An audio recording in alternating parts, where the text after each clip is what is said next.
मैंने पिछले इतवार ये कहा था कि मैं कम से कम 3 पैगामात तवारीख की दूसरी किताब उसके 7वें बाब और उसकी 14वीं आयत के सियाक़ो सबाक़ में दूंगा। ये मेरा दूसरा पैगाम है इस सिलसिले में, और ये बुनियादी तौर पर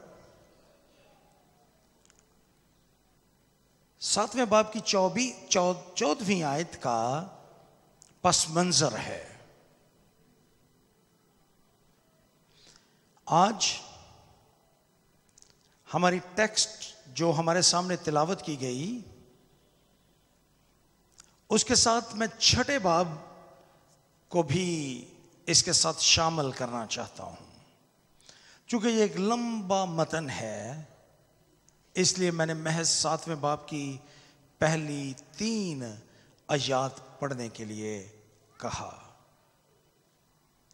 अदरवाइज मैं 6ठे बाब की 12वीं आयत से शुरू करके 7वें बाब की 3री आयत तक के मतन को आज आपके साथ 14वीं आयत के पस मंजर के तौर पर रखना चाहता हूं।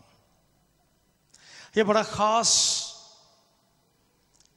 मंजर है जिसको तवारीख की दूसरी किताब उसके 7वें बाब और उसकी पहली 3 आयत में पेश किया गया है। बनी इस्राइल सदियों पहले खुदा ने उनके वजूद को कायम किया था एक शख्स के वसीले से, जिसको खुदा ने ऊर से चुना और किनान में जाने का हुक्म दिया, और वो है इब्राहिम, जो ईमानदारों का बाप कहलाया। उसके बाद हम चंद 100 बरस तक बनी इस्राइल को मिस्र की कैद में भी देखते हैं। वहां से निकल आजाद होने के बाद बियाबान में वो खैमा इज्तिमा तामीर करते हैं, और इसी खैमा इज्तिमा में और अहद के संदूक के साथ वो खुदा की परस्तिश करते रहे। खुदा अपनी हजूरी का एहसास बनी इस्राइल को बख्शता रहा। हम उसको इलाहियात की जुबान में थियोफनीस कहते हैं, यानी ज़ुहूरात इलाही। जब खुदा अपने आप को इंसानों पर जाहिर करता है, उसको हम ज़ुहूरात इलाही या अंग्रेजी में हम उसको थियोफनीस कहते हैं। जब खुदा अपने आप को दुनिया पर जाहिर करता है, खुदा बनी इस्राइल पर जब वो बियाबान में सफर कर रहे थे, आग के सतून और दिन के वक्त अबर की सूरत में अपनी हजूरी का उनको एहसास बख्शता है। और फिर जब खैमा इज्तिमा तामीर हुआ तो वो अबर से भर गया, और ये भी खुदा की हजूरी की अलामत थी। आज कई दहाइयों के बाद बनी इस्राइल खुदावंद के तामीर शुदा घर में उसके सामने खड़े हैं। हजारों बैल मेंढे इस घर की डेडिकेशन के वक्त, इसकी मखसूसियत के वक्त ज़िबा किए गए हैं कुर्बानी के तौर पर। यह घर जिसका तस्वुर खुदा ने और जगह की निशानदही भी खुदा ने मुकद्दस दाऊद को बख्शी थी, वो उसके बेटे सुलेमान के हाथों उसकी तामीर मुकम्मल होती है। अब उस हैकल के रूबरू सारे बनी इस्राइल मौजूद हैं, और मुकद्दस सुलेमान ने बेशुमार कुर्बानियां ज़िबा करके खुदावंद के हुजूर में पेश की हैं। अगर आप 5वें बाब की 6ठी आयत को पढ़ेंगे तो वहां पर लिखा है, और सुलेमान बादशाह और इस्राएल की सारी जमात ने जो उसके पास इकट्ठी हुई थी संदूक के आगे खड़े होकर भेड़ बकरियां और बैल ज़बा किए, ऐसा कि कसरत की वजह से उनका शुमार व हिसाब नहीं हो सकता था। बेशुमार कुर्बानियां ज़िबा की गईं, हजारों जानवर कुर्बान किए गए और उनके बदन सोख्तनी कुर्बानी के लिए हैकल में लाए गए। सारे लोग सामने खड़े हैं और मुकद्दस सुलेमान एक दुआ करता है। 7वें बाब की 24वीं आयत, जिसको हम मरकजी तौर पर देख रहे हैं, जहां पर यह लिखा है, तब अगर मेरे लोग जो मेरे नाम से कहलाते हैं खाकसार बनकर मेरे हुजूर दुआ करेंगे। ये आयत खुदा के अल्फाज हैं जो खुदा ने मुकद्दस सुलेमान को कहे थे। तब अगर मेरे लोग जो मेरे नाम से कहलाते हैं खाकसार बनकर दुआ करें और मेरे दीदार के तालिब हों और अपनी बुरी राहों से फिरें, तो मैं आसमान पर से सुनकर उनका गुनाह मुआफ करूंगा और उनके मुल्क को बहाल कर दूंगा। ये खुदावंद रब्बुल अफ़वाज खुदा के अल्फाज हैं जो खुदा ने मुकद्दस सुलेमान की दुआ के जवाब में कहे थे। सुलेमान की दुआ क्या थी? आज मैं उसको आपके साथ रखना चाहता हूं, जिसके जवाब में खुदा ने 7वें बाब की 14वीं आयत सुलेमान को बख्शी। मुकद्दस सुलेमान की दुआ का जिक्र आपको 6ठे बाब में मिलेगा, जहां पर कुछ यूं लिखा है 12वीं आयत में, और सुलेमान ने इस्राएल की सारी जमात के रूबरू खुदावंद के मज़बे के आगे खड़े होकर अपने हाथ फैलाए, क्योंकि सुलेमान ने 5 हाथ लंबा और 5 हाथ चौड़ा और 3 हाथ ऊंचा पीतल का एक मेंबर बनाकर सहन के बीच में उसे रखा था। उसी पर वो खड़ा था। सो उसने इस्राएल की सारी जमात के रूबरू घुटने टेके और आसमान की तरफ अपने हाथ फैलाए और कहने लगा, ऐ खुदावंद इस्राएल के खुदा, तेरी मानिद ना तो आसमान में ना जमीन पर कोई खुदा है। तू अपने उन बंदों के लिए जो तेरे हुजूर अपने सारे दिल से चलते हैं अहद और रहमत को निगाह रखता है। मुकद्दस सुलेमान यहां पर बनी इस्राएल के सामने पीतल के उस मिंबर पर, उस पुलपट पर खड़ा है जिसको उसने इसी मकसद के लिए हैकल के सेन में तामीर किया था, रखा था। लेकिन वो घुटने टेक कर अपने हाथ आसमान की तरफ बुलंद करके खुदावंद के हुजूर में दुआ कर रहा है। इस दुआ में वो उस घर की जिसको खुदा के लिए तामीर किया गया था उसकी मखसूसियत की जाती है और चंद एक बातें वो इस घर के बारे में करता है। आइए हम उन बातों को देखें जो मुकद्दस सुलेमान इस घर के बारे में कह रहा था। मुकद्दस सुलेमान ने पहली बात जो इस घर की बाबत कही वो ये थी कि ये घर बुनियादी तौर पर दुआ का घर होगा। 19वीं आयत से लेकर 12वीं आयत से लेकर 19वीं आयत तक इसको बयान किया गया है और फिर 20वीं आयत में खुदा ने मुकद्दस सुलेमान ने कहा कि ताकि तू उस दुआ को सुने जो तेरा बंदा इस मुकाम की तरफ रुख करके तुझसे करेगा। ये घर जिसको मुकद्दस सुलेमान ने तामीर किया और दुनिया जहान की शान और शौकत और जाहो जलाल को वहां पर जमा किया। इस घर को वो खुदा के लिए दुआ का घर, इबादत का घर होने के लिए मखसूस कर रहा है और कहता है कि ये घर, इस घर की तरफ जो दुआ की जाएगी खुदावंद तो उसको सुन लेना। ये घर दुआ के घर के तौर पर तामीर किया गया था।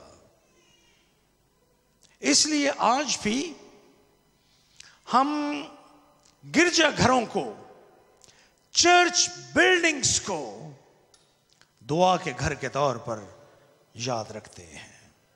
मुकद्दस जोसाया अपने सहीफे के 56वें बाब और उसकी 57 आयत में खुदा के घर में ये के बारे में ये कहता है कि मेरा घर इबादत का घर कहलाएगा। इसी हवाले को, यानी योसाया की किताब उसका 56 बाब और उसकी 7वीं आयत को खुदावंद यीशु मसीह ने उस वक्त इस्तेमाल किया जब वो कोड़ा लेकर हैकल में आए और उन्होंने हैकल को पाक करना शुरू किया। उस वक्त खुदावंद यीशु मसीह ने यही कहा था कि मेरा घर दुआ का घर कहलाएगा, लेकिन तुमने इसे डाकुओं की खो बना दिया है। मेरा घर दुआ का घर है, मेरा घर इबादत का घर है। पहली बात जो मुकद्दस सुलेमान अपने दुआ में, जब वो खुदा के साथ दुआ कर रहा था खुदा के हुजूर में, तो उसने यही बयान की कि खुदा का ये घर जो तामीर किया गया है, जो उसके लिए मखसूस किया जा रहा है, ये उसकी इबादत का घर होगा, ये दुआ का घर होगा और इसका मरकज, इस घर में होने वाली तमाम एक्टिविटीज का मरकज खुदा से दुआ करना होगी। घर दुआ का घर कहलाएगा। दूसरी बात जिसको वो बयान करता है 20वीं और 21वीं आयत में, वो ये है कि ये घर उनकी खबरगिरी का घर होगा। खुदावंद उनकी खबरगिरी करेगा, खुदावंद उनको मुआफ करेगा और जो दुआ, जो फिक्रें वो इस घर में पेश करेंगे खुदावंद उनको सुन लेगा। उसने कहा कि तेरी आंखें इस घर की तरफ, यानी इस जगह की तरफ जिसकी बाबत तूने फरमाया कि मैं अपना नाम वहां रखूंगा, दिन और रात खुली रहें। खुदावंद का ये घर, मुकद्दस सुलेमान जब इसकी तकदीस फरमा रहा था, जब वो इसकी तकदीस कर रहा था, तो वो कहते हैं कि जो मुनाजात इस घर में की जाएं, बनी इस्राएल की मुनाजात को जब वो इस जगह की तरफ रुख करके करें तो सुन लेना। ये घर खबरगिरी का घर होगा। यहां पर जो मुसीबतें, तकलीफें और मुनाजात खुदा के हुजूर में पेश की जाएंगी, खुदा उनको सुन लेगा। सो ये घर गोया खबरगिरी का घर होगा, जहां पर लोग अपनी फिक्रों के साथ आएंगे लेकिन अपनी फिक्रों के बगैर यहां से वापस जाएंगे। लोग अपनी मुश्किलात को लेकर यहां पर आएंगे लेकिन अपनी मुश्किलात के बगैर यहां से वापस जाएंगे। लोग बीमारियों के साथ यहां पर आएंगे लेकिन तंदुरुस्त होकर यहां से जाएंगे। लोग अपनी फिक्रों को खुदा के कदमों में रखकर वापस जाएंगे, क्योंकि खुदावंद उनकी मनाजात को सुन लेगा। खुदावंद के घर ऐसे ही होते हैं। हम अपनी फिक्रों के साथ आते हैं और तसल्ली पाकर वापस जाते हैं, क्योंकि मुकद्दस पतरस अपने पहले खत उसके 5वें बाब और उसकी 7वीं आयत पे कहता है कि अपनी सारी फिक्रें उस पर डाल दो क्योंकि उसे तुम्हारी फिक्र है। क्योंकि उसे तुम्हारी फिक्र है, इसलिए अपनी सारी फिक्रें उस पर डाल दो। मुकद्दस पालूस फिलिपियों की कलीसिया के नाम खत उसके 4 बाब और उसकी 6 और 7वीं आयत में कहते हैं, किसी बात की फिक्र ना करो, बल्कि हर एक बात में तुम्हारी दरखास्तें दुआ और मिन्नत के वसीले से शुक्रगुजारी के साथ खुदा के सामने पेश की जाएं, तो खुदा का इत्मीनान जो समझ से बिल्कुल बाहर है तुम्हारे दिलों और ख्यालों को मसीह यीशु में महफूज रखेगा। हम अपनी फिक्रों के साथ खुदा के घर में आए और काश हम अपनी फिक्रों को यहीं पर छोड़ जाएं, खुदावंद यीशु मसीह के कदमों में। और जब हम दिल से उसके सामने आएंगे तो कलाम में लिखा है कि खुदा का इत्मीनान जो समझ से बिल्कुल बाहर है हमारे दिलों और ख्यालों को यीशु मसीह में महफूज करेगा। सो खुदावंद का ये घर जो तामीर किया गया और आज खुदावंद का ये घर जिसमें मैं और आप बैठे हैं, ये खबरगिरी का घर है। तीसरी बात जिसको 22वीं और 23वीं आयत में बयान किया गया, अगर कोई शख्स अपने पड़ोसी का गुनाह करे और उसे कसम खिलाने के लिए हलफ दिया जाए और वो इस घर में तेरे मज़हब के आगे कसम खाए, तो तू आसमान पर से सुनकर अमल करना और अपने बंदों का इंसाफ करके बदकार को सजा देना। ये घर इंसाफ का घर होगा, जिसको मुकद्दस सुलेमान खुदावंद के लिए जिसकी मखसूसियत कर रहा है, वो उसके बारे में कहता है कि ये घर इंसाफ का घर होगा। लोग अपनी लड़ाइयां लेकर इस घर में आएंगे और सुलह और सलामती के साथ यहां से जाएंगे। वो एक दूसरे के बारे में मनफी ख्यालात के साथ इस घर में आएंगे और मुस्बत ख्यालात के साथ वापस जाएंगे। वो दूसरे के बारे में बुरा सोचते हुए इस घर में आएंगे, लेकिन उनके बारे में अच्छा सोचते हुए इस घर से रुखसत होंगे। मुकद्दस सुलेमान उस घर के बारे में यही बयान कर रहा था। और ये बात हमारे आज की चर्च बिल्डिंग्स, हमारे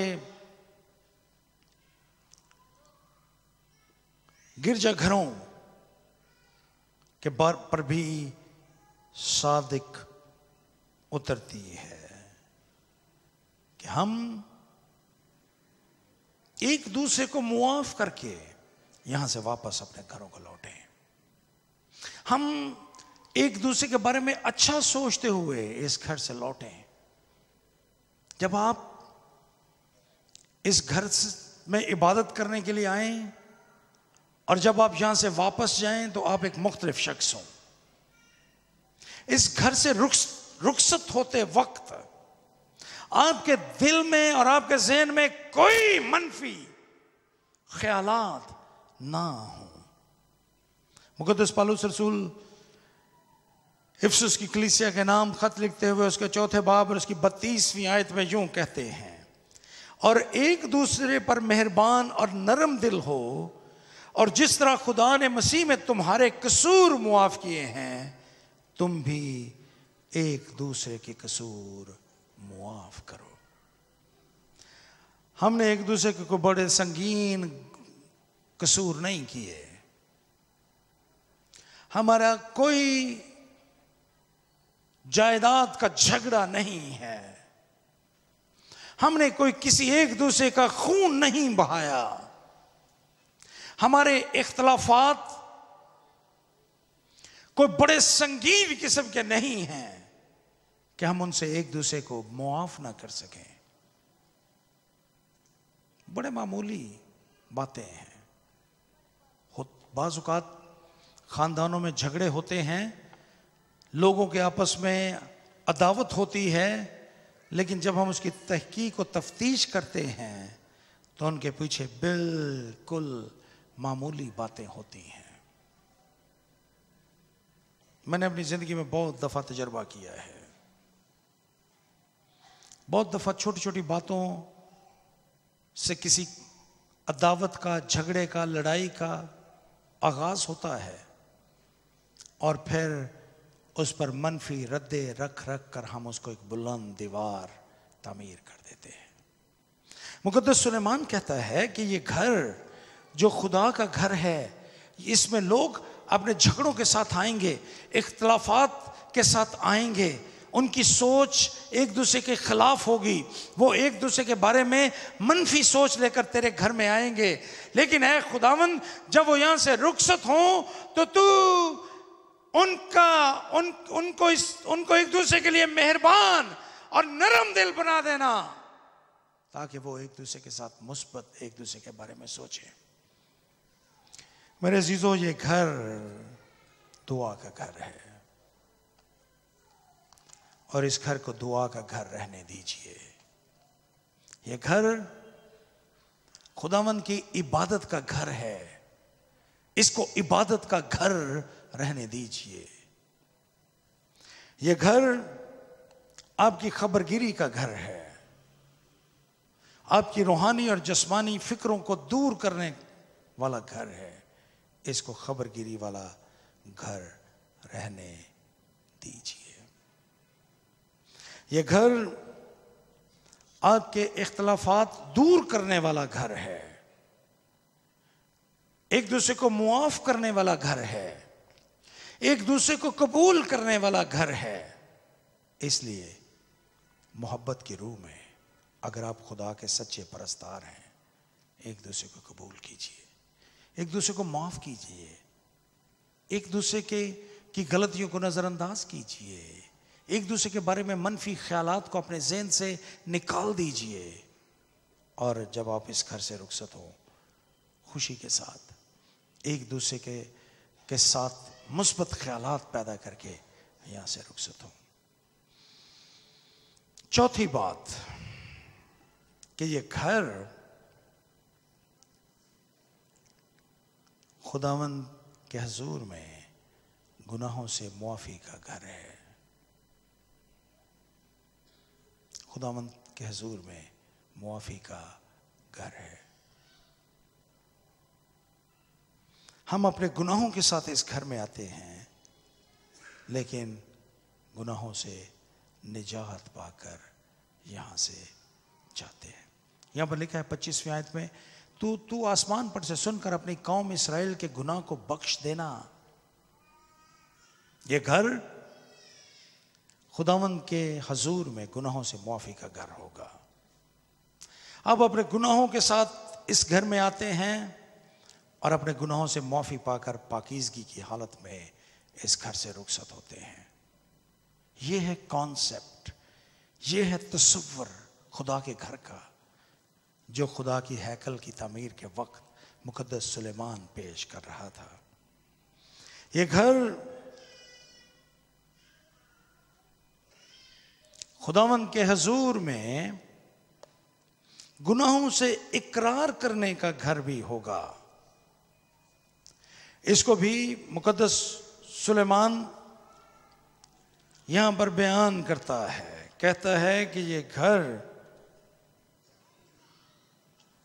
गुनाहों से मुआफी का घर होगा, लेकिन ये घर गुनाहों से इकरार करने का घर भी होगा।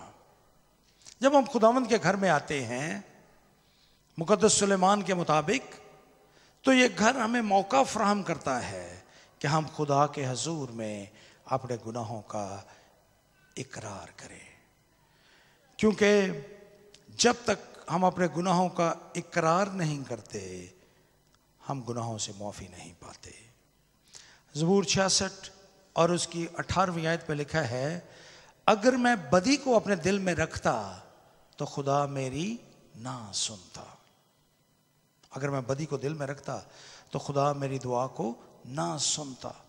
और हम इसकी मिसाल यशवा की किताब उसके 7वें बाब में देखते हैं। जब बनी इसराइल में से चंद एक लोगों ने गुनाह किया तो पूरे बनी इसराइल उसकी सज़ा उठाते हैं। सो गुनाह का इकरार करना ये बहुत जरूरी है। अगर गुनाहों का इकरार ना किया जाए तो गुनाहों से माफी हासिल नहीं हो सकती। अमसाल की किताब उसके 28वें बाब और उसकी 13वीं आयत में लिखा है, जो अपने गुनाहों को छुपाता है कामयाब ना होगा, लेकिन जो उनका इकरार करके उनको तर्क करता है उस पर रहमत होगी, उस पर रहमत होगी। ये घर, ये हैकल जो तामीर की गई मुकद्दस सुलेमान के मुताबिक, ये लोगों को मौका फराहम करेगी ताकि वो अपने गुनाहों से तौबा कर लें, वो अपने गुनाहों का इकरार कर लें, ताकि वो अपने गुनाहों से मुआफी हासिल कर सकें। और ये घर जिसमें मैं और आप इस वक्त मौजूद हैं, ये घर भी यही मकसद सर्व करता है। ये मुझे और आपको, हम में से एक एक को ये मौका फराहम करता है कि हम अपने गुनाहों का इकरार कर लें खुदा के हजूर में। और अगर हम इस घर में भी अपने गुनाहों का इकरार नहीं करते तो फिर हमारी बख्शिश के लिए कोई और जगह नहीं है। ये घर गुनाहों से माफी, लेकिन उनका इकरार करके माफी की जगह है। ये घर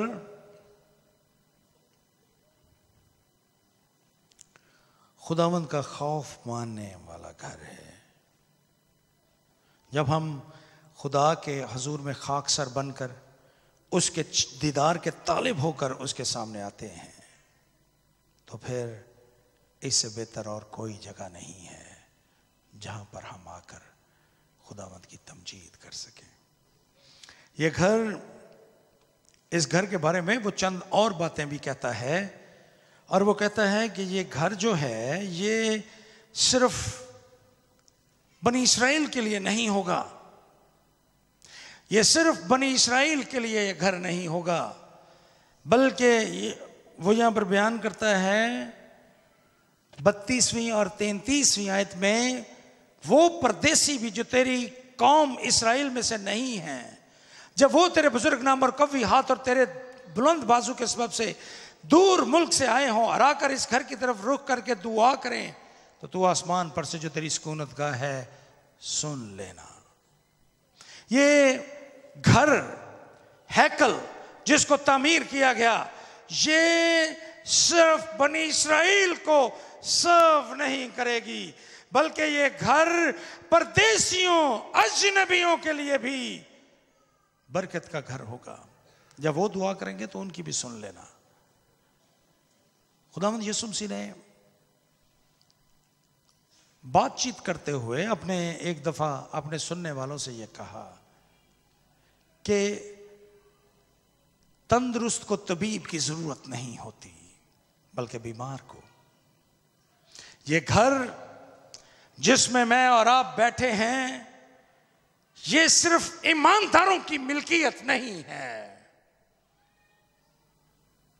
बहुत दफा हम किसी ऐसे शख्स को जिसकी समाज में कोई हैसियत ना हो, या उसको हम बुरे शख्स के तौर पर जानते हों, या उसकी रेपुटेशन हमारे नजदीक अच्छी ना हो, हम उसको खुदावंद के घर में अजनबी निगाहों से देखते हैं। लेकिन खुदा का कलाम यह कहता है कि यह घर महज ईमानदारों के लिए तामीर नहीं किया गया, यह सिर्फ तंदुरुस्त लोगों के लिए तामीर नहीं किया गया, बल्कि इस घर में गुनहगारों की भी जगह है ताकि वो भी खुदा के कलाम को सुनकर अपनी जिंदगियों को तब्दील कर सकें। ये घर बीमारों के लिए भी है ताकि वो तबीब आजम से शिफा पाले रूहानी तौर पर। यह घर हर उस शख्स के लिए है जिसको दुनिया रद्द कर देती है, यह घर उसके लिए है। खुदावंद यीशु मसीह ने अपनी जिंदगी में इसकी बहुत सी मिसालें पेश की। उन्होंने मुआशरे के रद्द किए हुए लोगों को अपने पास बुलाया और उनको अपनी हुजूरी में कबूलियत बख्शी। ये घर सिर्फ ईमानदारों के लिए नहीं है। फिर ये कहा गया कि ये घर उनके लिए भी है जो लड़ाई करने के लिए जाते हैं। यहां पर लड़ाई से मुराद आपस की लड़ाई नहीं है, बल्कि यहां पर लिखा है अगर तेरे लोग किसी रास्ते से तो उनको भेजे, अपने दुश्मन से लड़ने को वो निकलें। जब वो दुश्मन से लड़ने के लिए निकलें, द पीपल ऑन मिशन, जो लड़ने के लिए निकलें, जो इब्लीस का मुकाबला करने के लिए निकलें, जो खुदा के मुखालफीन का मुकाबला करने के लिए निकलें, उनके बारे में यहां पर बयान किया गया। हमें तलवार और भाले और बंदूक के साथ लड़ाई करने के लिए नहीं कहा गया, बल्कि खुदा के कलाम में उन हथियारों का जिक्र किया गया है जो रूह के हथियार हैं, जिनके साथ हमने इब्लीस के खिलाफ जंग करनी है। क्योंकि कलाम में लिखा है कि हमारी जंग गोश्त और खून के साथ नहीं है, बल्कि खुदा की मुखालिफ कुव्वतों के खिलाफ है, अनदेखी कुव्वतों के खिलाफ, हवा की अमलदारी के हाकिम के साथ, इब्लीस के साथ, गिरे हुए फरिश्तों के साथ, और हर उस सोच के साथ जो हमें खुदा से दूर ले जाती है, उनके साथ हमने जंग करनी है। हमने इंजील के पैगाम को लेकर निकलना है ताकि हम इंजील की मुनादी करने वाले बन जाएं। हम ज्यादा से ज्यादा खुदा का काम करें, हम ज्यादा से ज्यादा लोगों तक पहुंचें। यह है हमारा मिशन।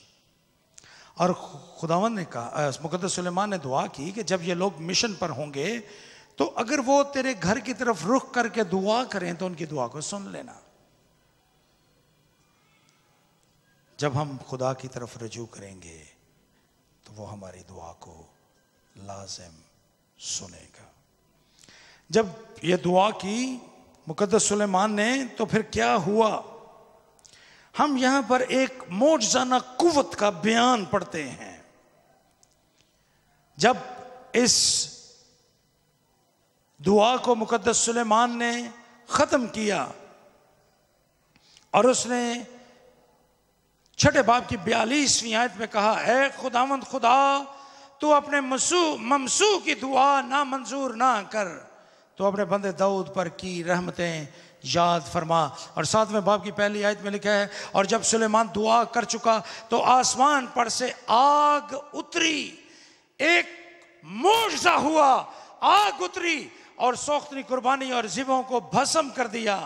ये खुदा की मौजज़ाना कुव्वत थी जो उस दिन जाहिर हुई।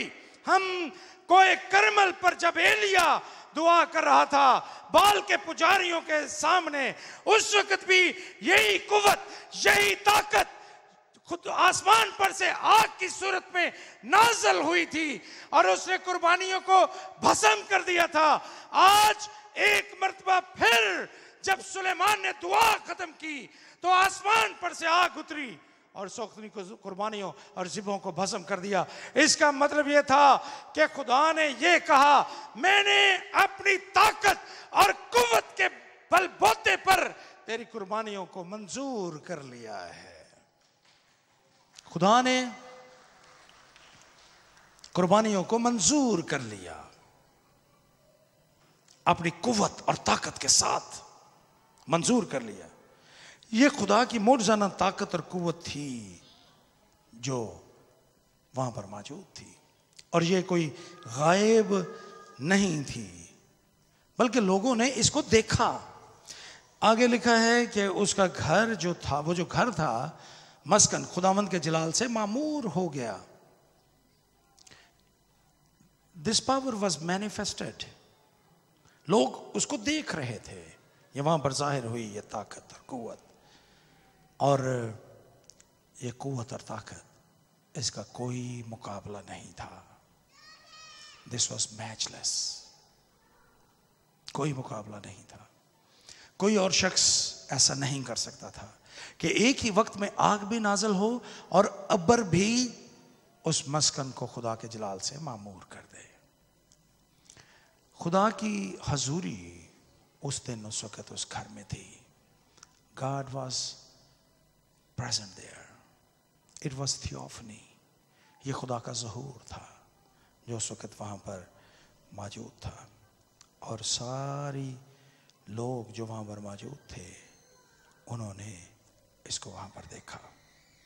जब हम बड़े ईमान के साथ खुदावंद के हजूर में आते हैं, खुदावंद के घर में आते हैं, तो खुदा की कुव्वत और जलाल हमें तहरीक बख्शता है, और हम खुदा के जलाल, उसकी हजूरी को अपने दिलों में महसूस करते हैं। मुझे बहुत दफ़ा लोग ये कहते हैं कि जब हम शख्सी दुआ करते हैं या पैगाम के दौरान हम अपने अंदर एक ज़बरदस्त किस्म की मूव महसूस करते हैं, ये इसलिए है क्योंकि खुदावंद की ताकत इस वक्त आपके दरमियान है। खुदावंद का ज़हूर इस वक्त आपके दरमियान है, और वो आपके जिस्म को तहरीक, आपकी रूह को तहरीक बख्शता है, एक्साइटमेंट अता करता है। ये खुदा की कुव्वत और उसकी ताकत है।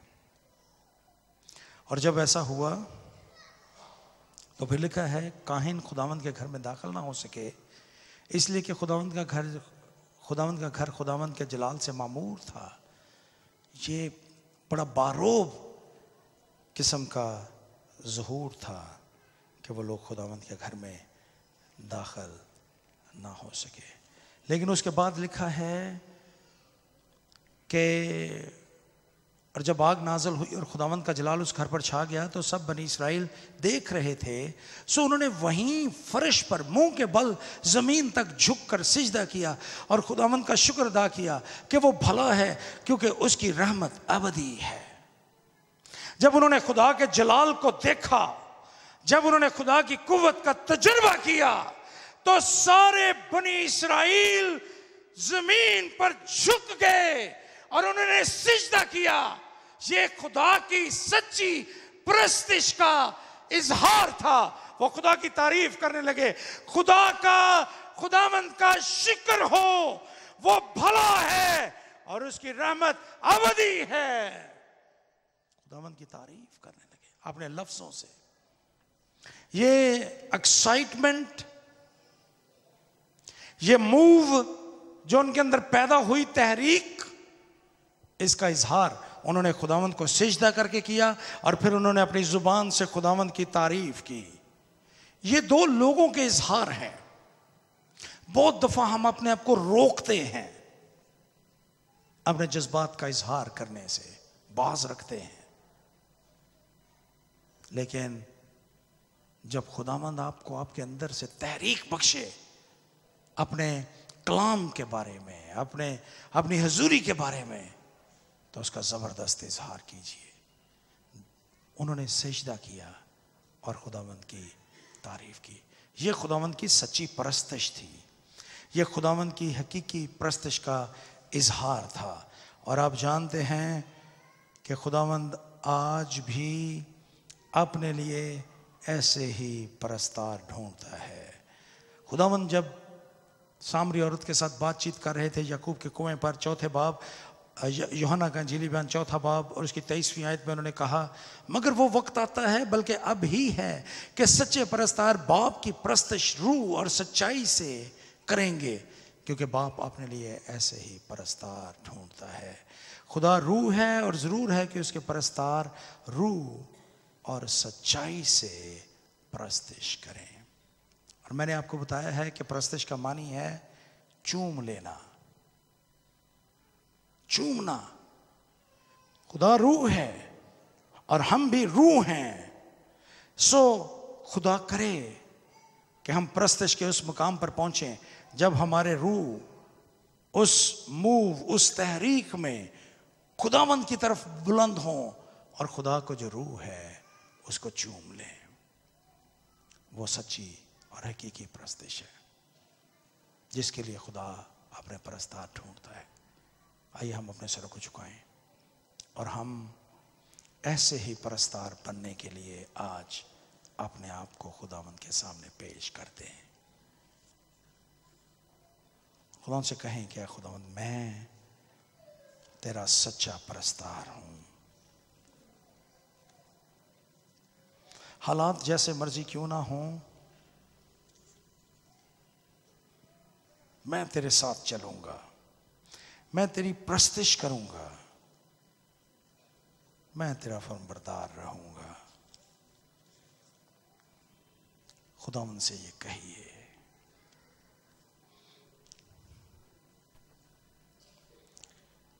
जिंदगी के इस राह पर चलते हुए, इस सफर में दुख और सुख का सामना करते हुए, कामयाबियों और नाकामियों को कबूल करते हुए, इख्तलाफ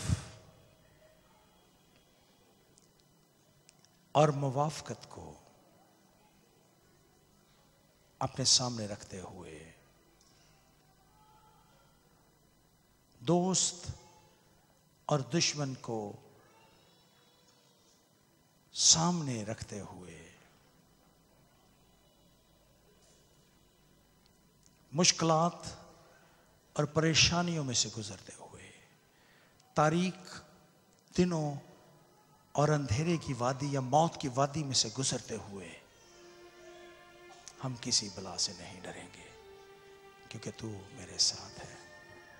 खुदावंद से कहिए, क्या खुदावंद मैं अपना आप तुझे देता हूं, और खुदावंद से मदद मांगिए।